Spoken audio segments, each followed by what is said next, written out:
Good morning. Good morning, everyone. Welcome to Think Thursday. Today, I wanted to talk about the subject of freedom. One of the things we don't think very often about is how complex freedom really is. We think it's pretty simple. Leave me alone, let me do what I want to do, and that's freedom. That's a very simplistic and quite frankly insulting view, insulting definition of freedom. In his book, Viktor Frankl, A Man's Search for Meaning, Viktor Frankl, who was a psychiatrist, and he was held in Auschwitz. He spent a good grip of the war in Auschwitz. When he came out, he developed logotherapy, which was trying to help people find a meaning in their life.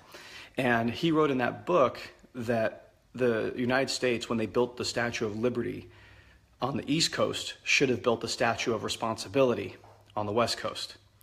And the biggest thing that people miss about freedom is that freedom in its best form requires constraint.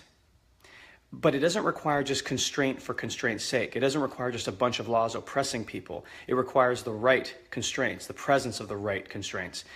And I really learned this from Timothy Keller, who had a brilliant talk about the complexities of freedom. And I think we need to think a little bit deeper about what that really means. A thing that I think we miss how good freedom is when we get pulled over for a parking ticket. Almost always, we're never happy about it. Even when we know we've done something wrong, we're not happy to receive a ticket.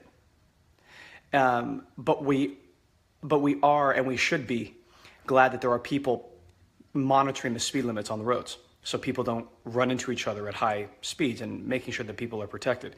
We value that service, especially when someone speeds by us at 120 miles an hour and we see them get pulled over. We're like, yep, that's justice right there. There's the constraint at work. When we get pulled over, it's always like, well, I wasn't doing anything wrong, or, don't you have better things to do? So just think about the country we live in and the constraints that are put on us, and some of them have justifiable reasons for being in place. Some of them don't. So we need to think a little bit deeper about freedom, that it's not anarchy. It's not just let's do whatever you want, whenever you want, to whoever you want. It's the presence of the right constraints that really brings freedom. Hope this got you thinking today. Thanks again for watching, and we'll see you tomorrow. Thanks. Bye.